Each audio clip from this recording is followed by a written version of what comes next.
We start this hour with some breaking news. The Arapahoe County Bomb Squad successfully defused a pipe bomb found outside a Littleton Safeway this afternoon. This is at the Safeway off of Mineral and Broadway. Let's get right over to Denver 7's Amy Wattis, who just got an update from police. Amy. Micah, a scary situation for both people shopping in the area as well as businesses. Now, police do tell us this was a live pipe bomb, and it actually had a broken timer on it to show you where it was next to this Safeway. It was right off to the left of Safeway when you're looking right at the store on the ground here. A source in law enforcement also tells ABC News that the bomb is, quote, a lot more sophisticated than we typically see. Police just left the scene with that pipe bomb, and Safeway is open for people to come in and go shopping. Littleton police called in the Arapahoe County Sheriff Bomb Squad when they got to Safeway just after 12:30 this afternoon. They say a contractor working inside the store spotted the pipe bomb when he stepped outside. Investigators taped off the area and used the robot, which went in and determined if the device was in fact a live bomb. After that, an expert went over to defuse the device, and then the bomb sniffing dogs were sent over to determine the type of explosives inside of it. However, it is still unclear what explosives were in the bomb at this time. Littleton police say Safeway stayed open during this whole process. In the immediate blast area where you can see the type of structure that building is made out of, it was determined that when we saw that device, what kind of damage it would cause, and that's why we immediately secured that area. But that is also why we made the decision, because it's never our goal to disrupt. We want to do our job and keep everybody safe as possible, but we also don't want to disrupt the community if we don't have to.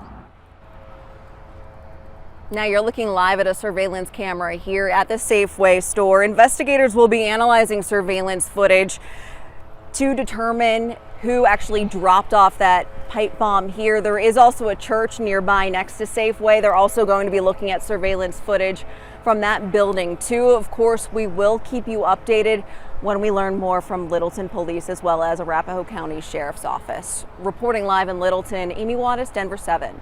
We are certainly looking forward to more updates on that. Thank you, Amy.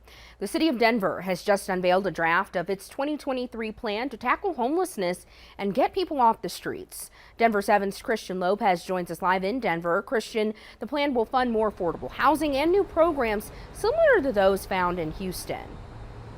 Yeah, the city will be using $254 million to address the housing and homelessness issues. Today, we went out and spoke to people who are living on the streets here in Denver. They're really hoping that this will help.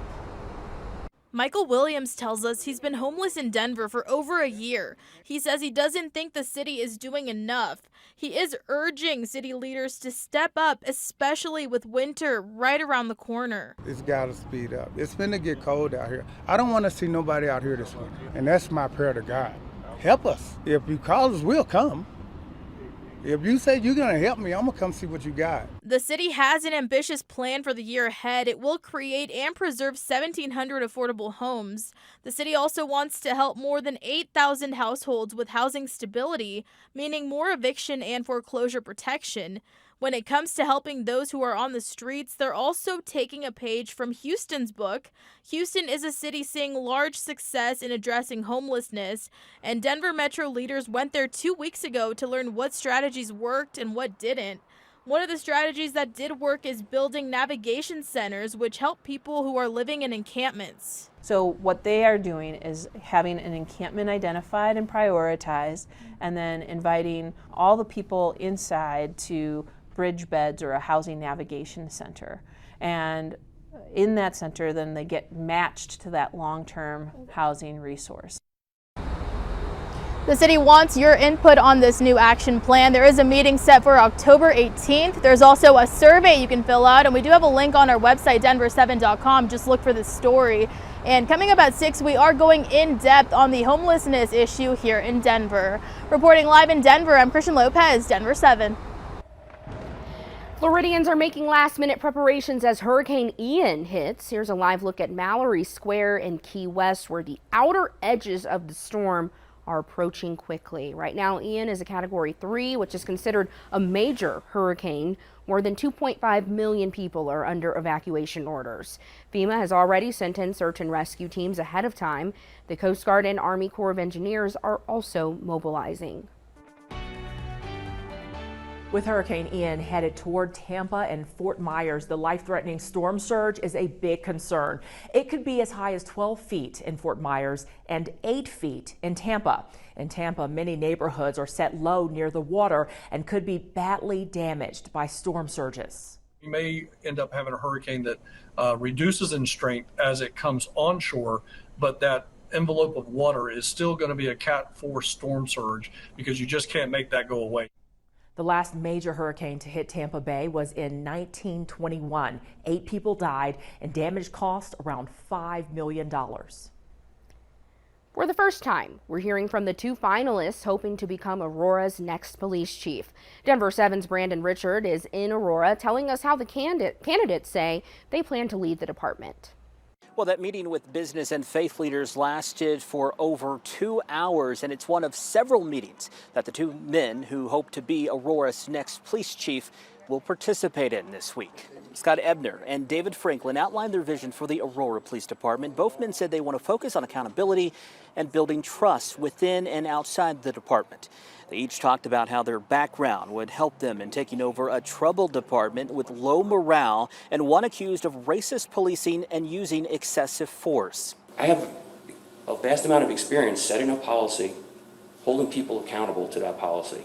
Not because it's a policy and it's only accountable to them. No, it's a policy that everyone has to adhere to. The badge makes us more a part of the community, not apart from the community. One concern raised at the meeting was diversity. Some community members were disappointed that no persons of color or women were not chosen as the finalists. Both Ebner and Franklin said making the force more diverse will be important to them. And the general public will have an opportunity to meet these 2 finalists. They're going to be appearing at a community meet and greet here at the Aurora Municipal Center from 6 o'clock to 8 o'clock tonight. And again, everyone is invited. Reporting in Aurora, Brandon Richard, Denver 7. This month, apartment rent prices hit an all-time high. New data out today shows the median 1-bedroom apartment cost more than $1,500 for the first time ever. Prices are up about 11% compared to last year, but there are signs things are slowing down. In all the cities you see here, including Denver, Tampa, and Cincinnati, rent prices actually dropped this month. We've seen landlords really try to make up for some of the lost rent growth that they didn't capture during the pandemic. Rent growth slowed well below a typical pace. And so some of the makeup period may have passed and landlords aren't pushing quite as hard on rent increases. Analysts say high home prices and mortgage rates are keeping some people in the rental market, which increases demand and leads to higher rent prices. But with inflation eating into our budgets, experts believe renters will try to cut costs. Whether it's moving out to the suburbs or moving in with a friend or roommate, trying to find ways to save on rent is going to be important. One consideration might be to look further out in the suburbs because we are seeing relatively less demand in suburbs compared to urban areas in recent months. The Biden administration has a new plan to end hunger in the U.S. by 2030. It centers around expanding SNAP benefits for low-income Americans. Kids would also get better access to free meals both during the school year and the summer. Reducing diet-related health conditions like diabetes and heart disease is also part of the plan. The administration is pushing for nutrition labels to go on the front of food packaging, plus better access to obesity counseling through Medicare and Medicaid. All of this would need to be passed by Congress. All right, topping the news feed, Facebook parent company Meta says today it shut down thousands of fake Facebook and Instagram accounts from China and Russia. Meta says the 2 separate networks were posing as Americans from both political sides. The company says it remains on high alert for foreign interference in the U.S. midterm elections. Schools across the U.S. continue facing challenges with fewer teachers. A new report today from the National Center for Education Statistics shows more than half of all public schools in the country reported they were understaffed at the start of this school year. 69% reported not enough teacher candidates were applying for open positions. Well, the cost of President Biden's student debt forgiveness plan is now sparking legal pushback. A new report from the Congressional Budget Office shows the plan will cost $400 billion over 30 years. The Pacific Legal Foundation filed the first lawsuit today against the plan. Well, a new program in Canada is seeing success, giving people access to opioids that aren't contaminated with other things like fentanyl. We look into if this could work here in the U.S. as communities look for solutions to opioid epidemics. Also coming up, flight attendants are out on the picket lines at DIA. Up next, the changes they're demanding from two major airlines.